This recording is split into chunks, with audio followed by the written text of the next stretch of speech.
Séisme au sommet, Issa Chiroma brise le boycott, le RDPC pris de court, la scène politique en alerte maximale.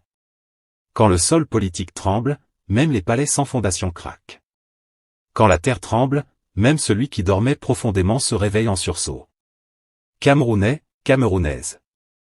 Ce qui vient de se produire n'est pas une simple information. Ce n'est pas un fait divers politique. Ce n'est pas une rumeur de quartier. C'est un séisme. Un vrai. Un de ceux qui fient sur les murs, déplace les lignes et réveille les peurs enfouies au sommet de l'État.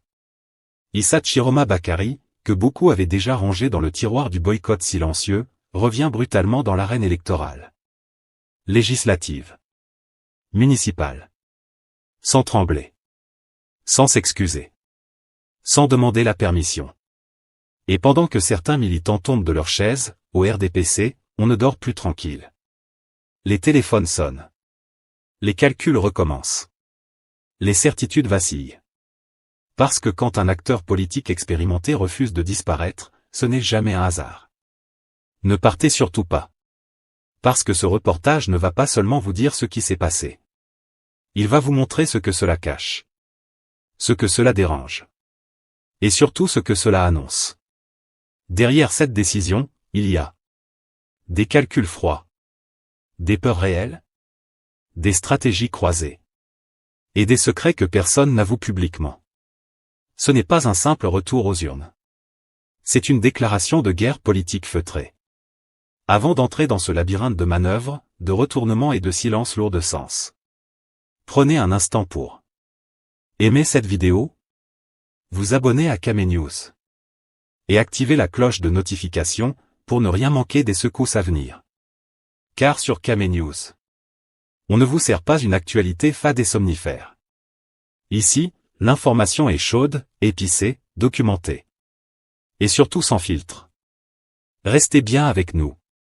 Ce que vous allez entendre n'a rien de banal. Le décor est planté. Et le tremblement ne fait que commencer. Partie 1 du boycott annoncé au retournement discret, quand la politique camerounaise change de chaussures en pleine course. Au Cameroun, il y a une sagesse populaire qui dit: quand la route est mauvaise, le malin ne casse pas sa jambe par orgueil. Et c'est exactement ce que semble avoir compris Issa Chiroma Bakary. Car ce qui vient de se passer n'est pas une simple clarification, encore moins un détail technique. C'est un virage stratégique serré, pris sans clignotant, mais avec une parfaite maîtrise du volant politique. Pendant longtemps, le discours officiel du Front pour le Salut National du Cameroun, le FSNC, était limpide. Pas de participation.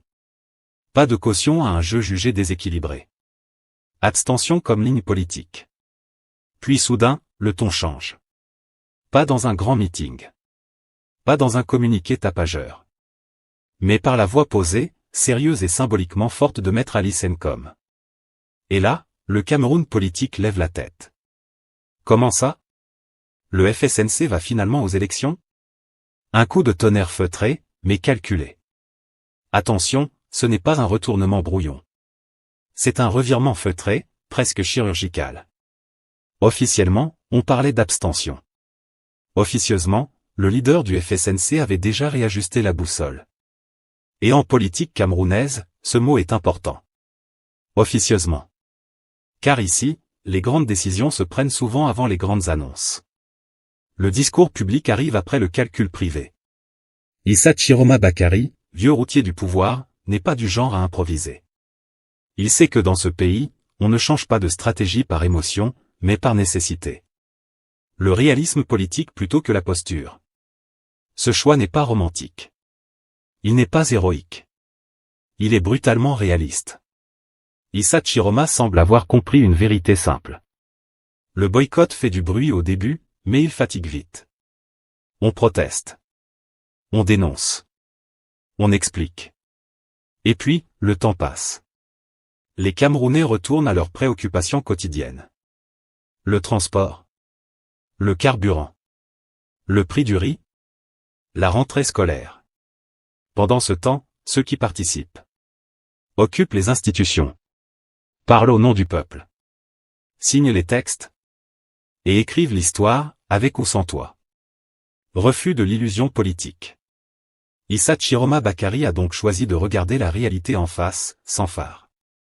Il a compris que l'abstention ne bloque pas les élections. Le boycott ne suspend pas les institutions. L'absence ne crée pas automatiquement une crise. Au contraire. Le système avance. Les sièges se remplissent. Les lois passent. Et toi, tu commandes depuis le salon. Pour un homme politique expérimenté, ce rôle devient vite insupportable. Une décision qui révèle une lecture froide du rapport de force. Ce retournement stratégique révèle une chose essentielle. Issa Chiroma Bakary a relu le rapport de force, et il n'était pas en sa faveur hors du jeu. Rester à l'écart, c'était perdre des militants. Affaiblir les structures locales. Disparaître du débat public. Et laisser le terrain à d'autres oppositions plus visibles. Participer, même sans garantie de victoire, permet au moins de compter ses forces. De tester sa base. De parler à nouveau au peuple. Et de rester dans la conversation nationale. Comme on dit chez nous. Quand le combat est dur, le malin ne quitte pas le ring, il change de tactique. Un message clair, le FSNC refuse l'effacement. À travers ce choix, le FSNC envoie un message limpide. Nous ne serons pas des figurants de l'histoire politique camerounaise. Issa Chiroma Bakary refuse. Le silence. L'oubli. La marginalisation lente. Il choisit le bruit des campagnes. La poussière des meetings. Les critiques. Les attaques. Les chiffres. Bref, la vraie politique, celle qui expose, qui use, mais qui existe. Kamé News vous pose la question dès maintenant. Ce revirement du FSNC est-il un signe de maturité politique, ou un aveu que le boycott était une impasse dès le départ? Le débat est ouvert. Partie 2, la chaise vide, ce piège politique qui a avalé plus de leaders que le goudron de la saison des pluies. Au Cameroun, il y a un proverbe qui ne ment jamais. Quand tu refuses de manger parce que la nourriture n'est pas parfaite, tu finis par mourir de faim. La fameuse stratégie de la chaise vide, présentée comme un acte de courage ou de protestation, a surtout produit chez nous un résultat bien connu. L'effacement progressif. Le silence médiatique. Et l'oubli politique. Issa Chiroma Bakary a visiblement regardé le film jusqu'à la fin. Et il n'a pas aimé le scénario. La chaise vide, confortable au début, mortelle à la longue.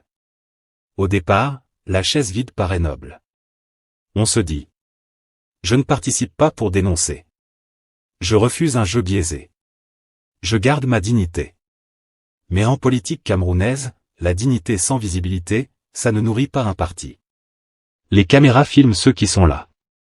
Les débats se font avec ceux qui parlent. Les décisions se prennent avec ceux qui sont assis. Celui qui laisse sa chaise vide laisse surtout sa place.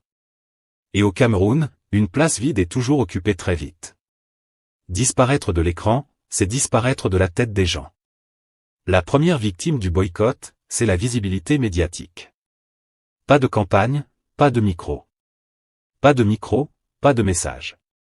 Pas de message, pas de mémoire collective. Le Camerounais moyen ne lit pas tous les communiqués. Il retient ce qu'il voit et ce qu'il entend. Et quand un leader disparaît des écrans, la jeunesse l'oublie. La base doute.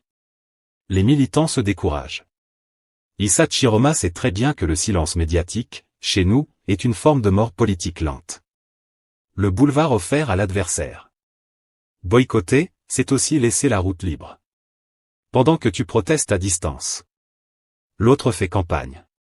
L'autre gagne des sièges. L'autre consolide son réseau. L'autre occupe l'espace. Et après, on vient dire. Le système est verrouillé. Oui, mais tu as laissé la clé sur la table.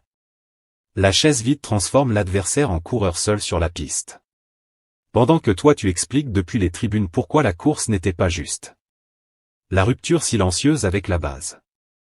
Voici le danger le plus sournois du boycott. La base se sent abandonnée. Un électeur qu'on n'appelle jamais aux urnes finit par se poser des questions. Mon parti existe encore? Mon vote compte encore? Pourquoi je reste fidèle? Et très souvent, la base ne proteste pas. Elle ne crie pas. Elle part doucement, parfois vers d'autres leaders, parfois vers l'abstention totale. Issa Chiroma a compris que la base qu'on ne mobilise pas aujourd'hui est celle qu'on ne retrouvera pas demain. Le cimetière politique des boycotteurs. Le Cameroun est rempli de noms autrefois puissants. Aujourd'hui réduits à des souvenirs. Ils ont boycotté une fois. Puis 2 fois. Puis plus personne n'a boycotté avec eux. Résultat. Plus de députés. Plus de conseillers. Plus de relais locaux. Plus de jeunesse. Juste un parti qui existe sur le papier. Et un leader qui parle, mais à qui? Issa Chiroma a regardé ce cimetière politique silencieux. Et a décidé de ne pas y réserver sa place de son vivant. Refuser d'être spectateur de l'histoire. La chaise vide transforme le leader en commentateur, pas en acteur. On critique les décisions. Mais on n'était pas là quand elles ont été prises. On dénonce les lois. Mais on n'a pas voté. On parle d'injustice. Mais on a quitté la salle. Pour Issa Chiroma Bakary, ce rôle de spectateur était devenu trop étroit. Il a choisi de revenir sur le terrain, même si le terrain est glissant, même si l'arbitre est suspect. Comme on dit chez nous. Mieux vaut perdre en jouant que disparaître en regardant. Camé News vous pose la question. La chaise vide est-elle encore une stratégie valable au Cameroun, ou un piège bien connu? Dites-le en commentaire. Partie 3. Un choix de survie politique, quand rester dehors devient plus dangereux qu'entrer dans le feu. Au Cameroun, il y a une vérité que même les plus grands stratèges finissent par accepter. Le feu brûle, oui, mais le froid tue aussi. Issa Chiroma Bakary semble avoir compris que rester en marge du jeu politique, aujourd'hui, est plus mortel que d'y entrer en boitant. Ce retour dans la compétition électorale n'est donc ni une impulsion, ni un caprice du moment. C'est un calcul froid, réfléchi, presque chirurgical. Car en politique camerounaise, l'absence n'est jamais neutre. Quand tu t'absentes, on parle pour toi. Quand tu te tais, on t'efface. Et quand tu boycottes, le système continue, sans même se retourner. La politique camerounaise, un marché où l'on n'existe que si l'on est présent. Ici, la politique fonctionne comme un grand marché populaire un jour de pluie. Si tu ne viens pas installer ton étal, personne ne t'attend. Les clients passent, achètent ailleurs, et oublient ton visage. C'est exactement ce que le boycott produit. Pas de meeting. Pas de campagne. Pas de débat. Pas de visibilité. Résultat? Le leader devient une rumeur. Le parti devient un souvenir. La base devient orpheline. Issa Chiroma a visiblement refusé ce scénario. Car il sait qu'en politique camerounaise, on ne survit pas dans le silence. Le micro ou le mutisme, il fallait choisir. Participer aux élections, ce n'est pas seulement chercher des sièges. C'est garder le micro allumé. Même quand on ne gagne pas, la campagne permet de parler, d'exister, de répondre, de contredire, de se repositionner. Le boycott, lui, coupe le micro. Et quand le micro est coupé, même la vérité devient inaudible. Issa Chiroma Bakary a compris qu'un parti sans micro, c'est comme un artiste sans scène. Il peut être talentueux, mais personne ne l'écoute. Une opposition qui change de logiciel. Ce choix du FSNC s'inscrit dans une évolution plus large de l'opposition camerounaise. Petit à petit, certains acteurs réalisent que les communiqués indignés ne suffisent plus. Les dénonciations à distance s'essoufflent. Les boycotts répétés fatiguent plus les électeurs que le pouvoir. La nouvelle tendance, c'est l'action institutionnelle. Entrer dans le système pour le bousculer de l'intérieur, même si le terrain est miné. C'est risqué, oui. Mais rester dehors, c'est laisser le champ libre. Et Issa Chiroma, ancien ministre, connaît trop bien la maison pour croire qu'on peut la faire trembler en criant depuis la rue seulement. La peur de la disparition politique. Il faut appeler les choses par leur nom.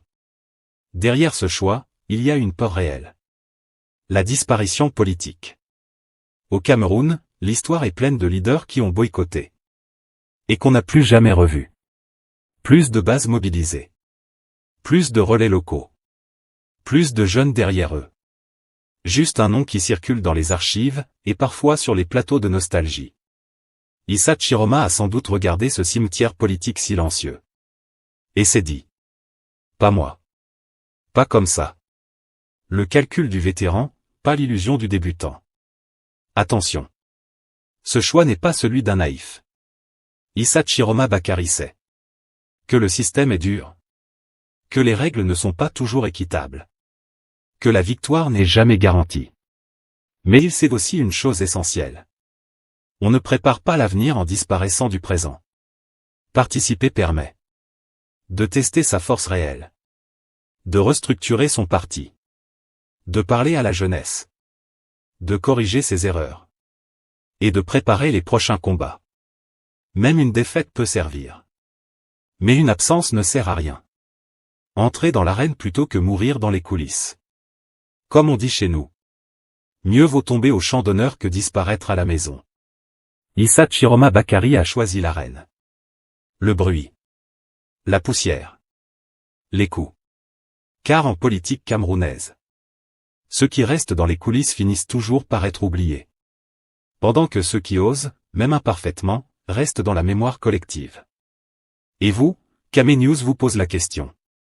Ce choix du FSNC est-il une preuve de maturité politique, ou un simple instinct de survie? Le débat est ouvert dans les commentaires. Partie 4. Un pari risqué, quand la politique devient jeu de dames, sur une route pleine de nids de poules. Au Cameroun, on dit souvent. Celui qui entre dans l'eau doit accepter d'être mouillé. Issa Chiroma Bakary le sait. Et s'il a finalement plongé dans la piscine électorale, ce n'est pas parce que l'eau est propre, mais parce que rester au bord, c'est finir par mourir de soif. Car attention, participer aux élections ne garantit absolument rien. Ce n'est pas un ticket automatique pour la victoire, encore moins pour l'influence. Au contraire, c'est parfois l'endroit où les illusions politiques viennent mourir, comme les promesses électorales après le scrutin. Entrer dans la course, c'est s'exposer.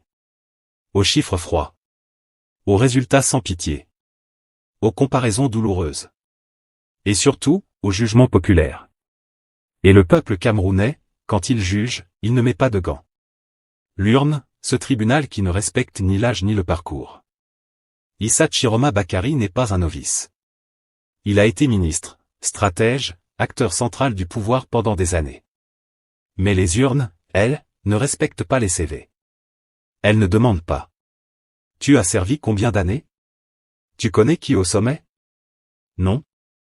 Les urnes demandent une seule chose. Combien de Camerounais te suivent encore? Et c'est là que le pari devient dangereux. Car participer, c'est accepter la vérité nue. Sans maquillage. Sans discours. Sans communiquer. Si le score est faible, le verdict est public. Et en politique camerounaise, un faible score, c'est un bruit qui fait plus de dégâts qu'un scandale. Le FSNC face à la dure loi du terrain. Le FSNC revient dans la compétition, mais le terrain n'est plus celui d'hier. Les électeurs ont changé. Les colères se sont accumulées. La jeunesse regarde, observe, doute, et parfois se détourne. Aujourd'hui, convaincre ne se fait plus seulement avec des meetings, des slogans, ou des alliances